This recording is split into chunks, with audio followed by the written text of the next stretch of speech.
ايه رايكم في المؤشر ده؟ المؤشر ده انا اللي عامله. هو نفس المؤشر القديم، مفيش فيه اي حاجه. حطيت الاي دي اكس والدي ام اي، سميته دي ام اي بلس بلس. قلت اشمعنى سي عملت سي بلس وسي بلس بلس، انا هعمل دي ام اي بلس بلس. ضفت فيه بقى، حطيت معاه موفينج 9، وده هيبقى مختفي في الاول في الاعدادات عشان ما لخبطكش الدنيا. ممكن اقول لك ازاي بتشغله، بس هو موجود في المؤشر. وعملت المؤشر بطريقه ثانيه، خليت الخط بتاعه خط متعرج. الخط المنكسر ده بيتكسر مع كل شمعة، فيقول لك القيمة بالظبط كام، بدل ما يبقى خط كده فمش عارف قيمته من قاع. النقطة التانية، عملت خط الاي دي اكس خط ذكي، يعني وهو بيتراجع بيتقلب رمادي، فتبقى عارف ان الاتجاه اللي فات خلص وان دي حركة تصحيحية، وانه لما يبدأ يسود تاني معناه انه بيجمع بزيادة، يعني كل قيمة اعلى من اللي قبلها. فبقيت تعرف المناطق اللي فيها زيادة حركة من المناطق اللي فيها تراجع. وضفت لك طبعا ال 20 وال 40 ديفولت على الشارت. فوق هتلاقي عندك مؤشر بيحدد لك القيمه والكيعان بناء على اخر 7 شمعات، وما بيعيدش رسم نفسه، هيساعدك في انك تحدد القمم والكيعان الرئيسيه للحركه واللي هترسم عليها الدعوم والمقاومات الرئيسيه. الفتره بتاعه السوق هتتعمل بالخط دي، معناها ان دي مناطق السيوله اللي بتبقى تقريبا من الساعه 6 لغايه الساعه 18 بتوقيت جرينتش اللي هو اليو تي سي. فدي الفتره اللي فيها السوق بتاعك، وممكن تتحكم فيها برضه لو عايز تلعب مع اي شرط. وكمان ضفت لك 3 موفنجات تقريبا 20 و50 و100، وحطيت لك امكانيه انك تتحكم في لونهم وفي الارقام. كل المؤشر ده هديه لكل الناس اللي حاضرين. جرب دلوقتي باللينك ده، اضغط على الزرار ده هتلاقي المؤشر فتح قدامك، اللي يحصل قدامه الكلام ده اكتب لي رقم واحد. طيب المؤشر اهو، هتلاقي ده اللينك بتاعه. هديك اللينك تاني، اللينك هيفتح لك الصفحه دي. الميزه بقى في الصفحه دي انها موجود فيها حاجات كتير. اول حاجه شرح للمؤشر بالكامل، معلومات مهمه. اللينك ده عشان هبقى احط لكم فيه المحاضره بتاعت النهارده بعد ما منتجها واظبطها وارفعها على اليوتيوب، هعمل تعديل واحطها هنا عشان بعد كده لو حد عايز يعرف الشرح بتاع المؤشر.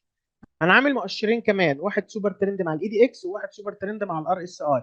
حاططهم لكم موجودين هنا، ممكن تستخدموهم بنفس الطريقه. الشرح بتاعهم موجود والفيديوهات بتاعتهم موجود.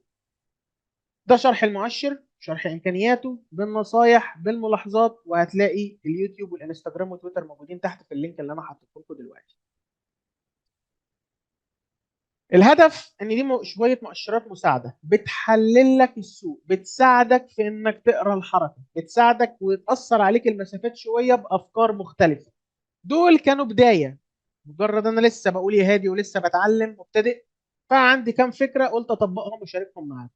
هنكمل مع بعض خلال الفترة اللي جاية، هتقولوا لي تقييماتكم أفكاركم، تبصوا على القناة اللي على اليوتيوب، تبصوا على الأفكار دي، عندكم أفكار جديدة هنبدأ نبرمجها مع بعض ونظبطها مع بعض، وهنعملها مؤشرات خاصة بالطريقة دي. المؤشرات مش هتلاقوها في القايمة، إن هي مؤشرات الماركت أصلا، بس أنا مظبطها مع بعض بشوية برمجيات خفيفة عشان تسهل عليكم التحليل شوية. فأنا عاملها خاصة يعني مع اللينك ده. اللينك متاح لأي حد مع اللينك اللي أنا اديته لكم دلوقتي، سهل وموجود.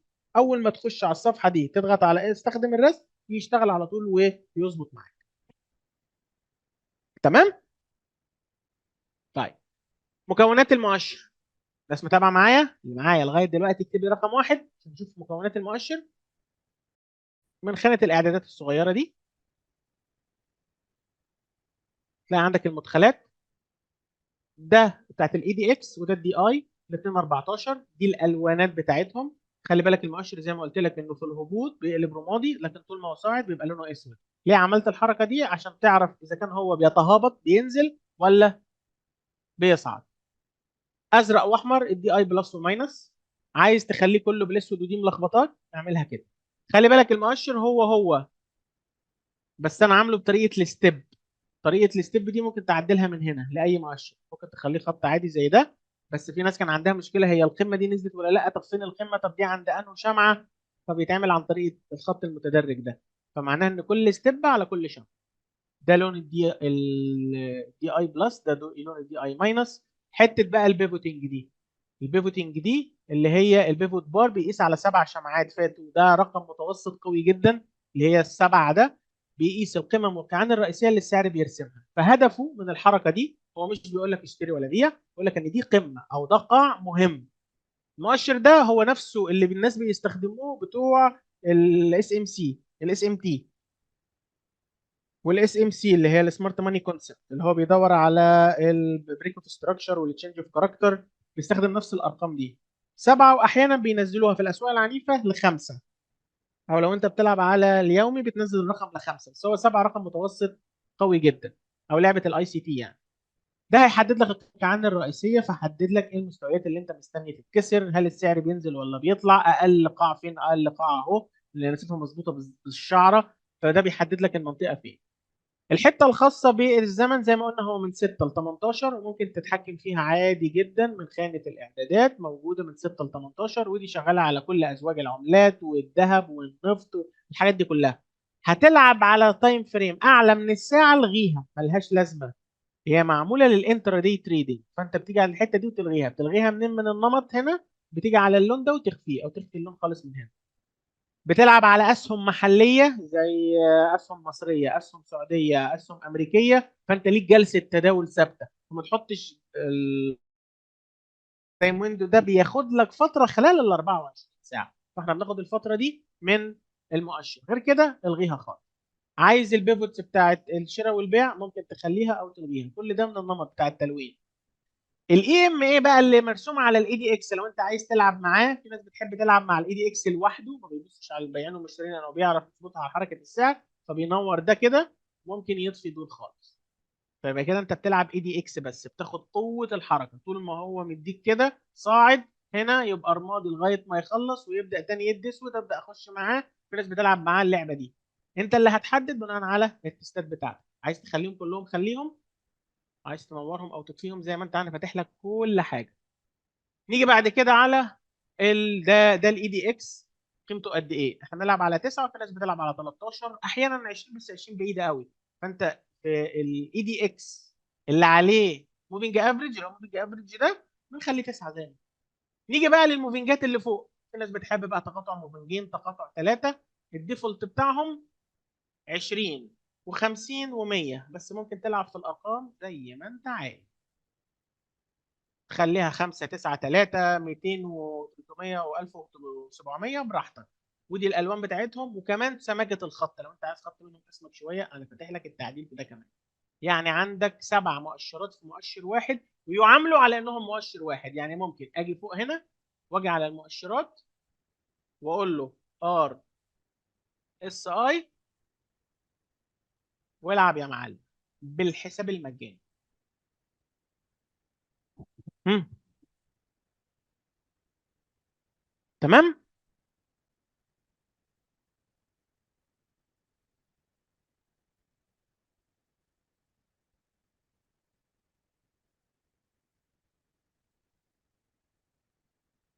تهت من ايه؟ انا مديك مؤشر وكنت بشرح لك بيشتغل ازاي. فاللي تاه من الشرح، الشرح ده كله مكتوب هنا بالتفصيل، وده مكتوب هنا شرح المؤشر، والمؤشرين اللي عملتهم قبل كده برضو موجودين. طبعا انا ما بعملش مؤشر واحد، بعمل كذا مؤشر. ليه؟ عشان الهدف ان اجمع لك اكبر عدد ممكن من المؤشرات في نفس المؤشر اللي انت شغال عليه.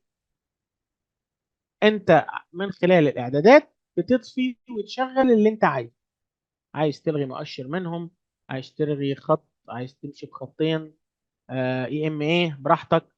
الليفلز ممكن كمان تتحكم فيها وتزودها وتنقصها، فده هيجمع لك حاجات كتير. وخلال الفتره اللي جايه هعمل توليفات كتير، ار اس اي مره بالمجدي، مره بالاستوكاستيك، مره بكذا مع كذا، هعرف الافكار دي منكم وابدا اشتغل فيها. تمام.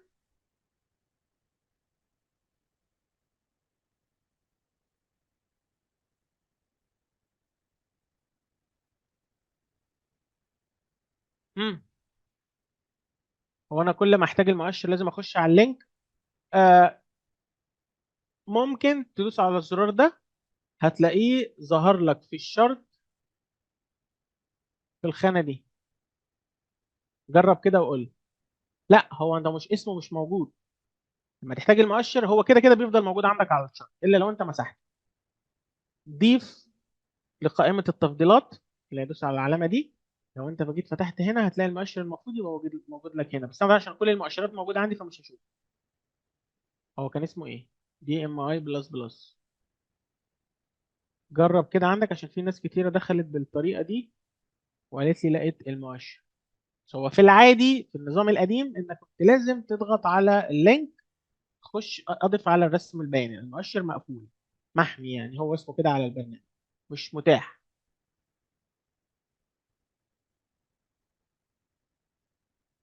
مم.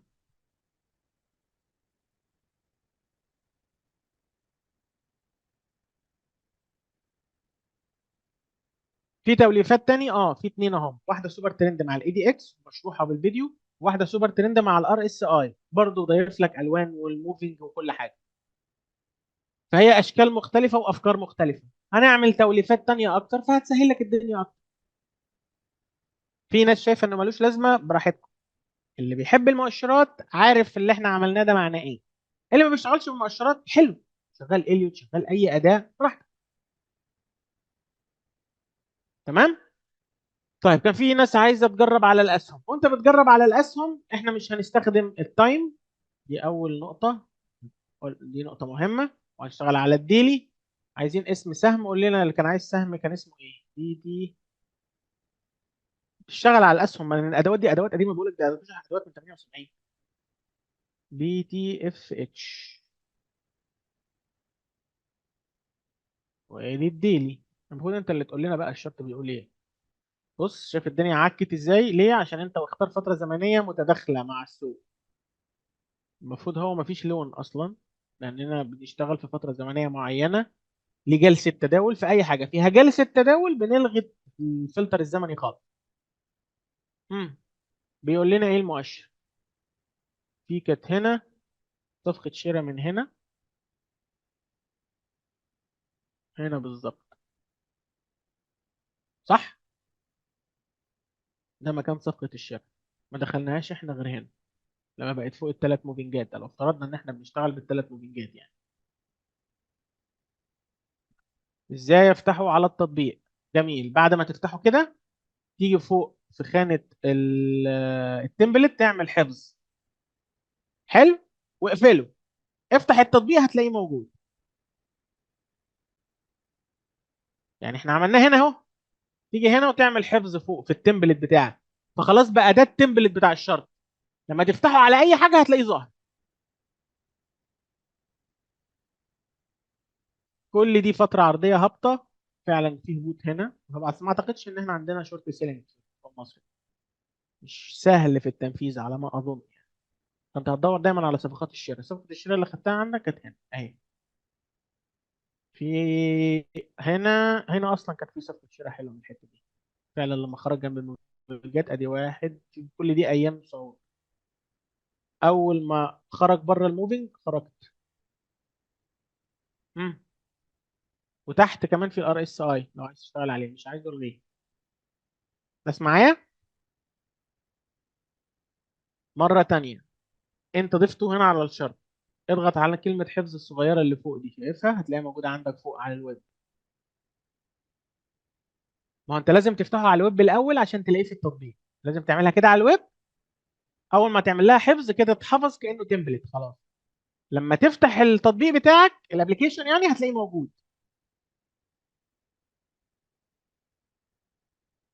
تمام. متفقين.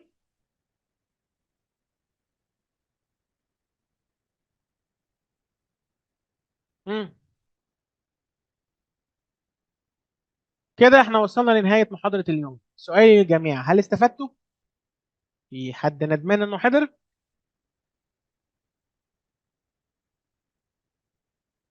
نلغي منين الفترة الزمنية؟ من الاعدادات. ده الاعدادات مكتوبة بالعربي اهي. نمط، وتعالى عند اللون بتاع الباك جراوند الاخضر والغيه اهو. كل الحاجات قبل الالغاء. فانا عملت كل المؤشرات في مؤشر واحد. في ناس بتاخده بس عشان تستخدم الاسهم لوحدها، ماشي. عايز موفينجات شغال، عايز اي دي اكس لوحده شغال. كله موجود، وانت اطفي وشغل اللي انت عايزه. طيب. دي قناة اليوتيوب.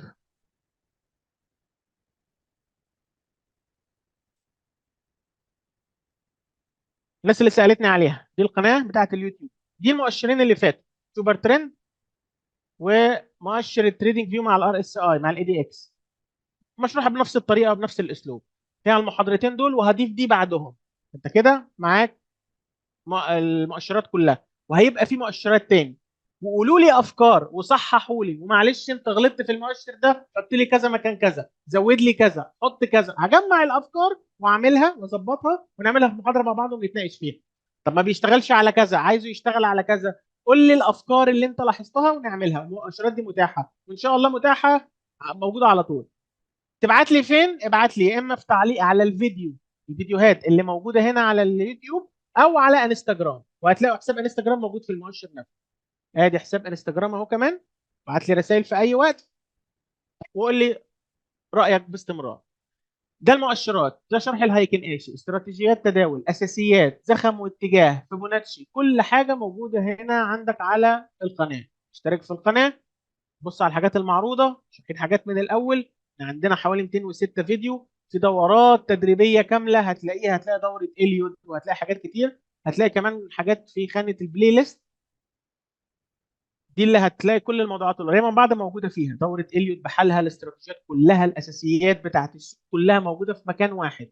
ابدا اشتغل فيها حاجات كمان، محاضرات منهم في الاكونت البريميوم، يعني اللي بفلوس. اللي عايز حاجات متعمقه شويه الاقيها برضه موجوده على القناه. ان شاء الله خلال الفتره اللي جايه هيبقى في عندنا محاضرات كتير هيتم عملها، وان شاء الله هتترفع كمان على اليوتيوب. وفي كمان محاضرات سابقه انا لسه ما خلصتهاش وشغال عليها دلوقتي، بس كنت بعمل شغل المؤشرات ده ودرست شويه في تعليم البرمجه.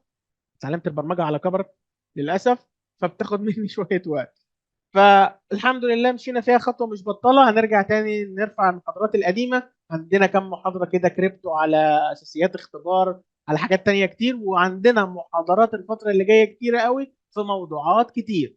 ومعايا ضيوف كمان هيتكلموا في حاجات كتير الفتره اللي جايه، سواء تحليل اساسي او تحليل فني. هعرف من افكاركم، وهعرف من نقدكم للحاجات اللي موجوده، وارائكم ومقترحاتكم، ودي ان شاء الله هنطورها ونعمل منها موضوعات كتير قوي الفتره اللي جايه. تمام. خلال اليومين اللي جايين باذن الله هكون نزلت المحاضره. نقطه كمان، هتلاقوا هنا في اي مؤشر، في كل لينكات المؤشرات بعد الشرح هتلاقوا في تعليقات تحت لو عايزين تكتبوا التعليقات. ما تنسوش اللايك والاضافه للقائمه اللي هي قائمه التفضيلات، اللي هو عشان تكون دايما عندك في القائمه بتاعتك. واستنى بقى اللايكات بتاعكم والشير والحاجات اللطيفه بتاعت السوشيال ميديا على قناه اليوتيوب وعلى الانستجرام. متفقين؟ وده حساب انستجرام بالمره. تمام يا جماعه.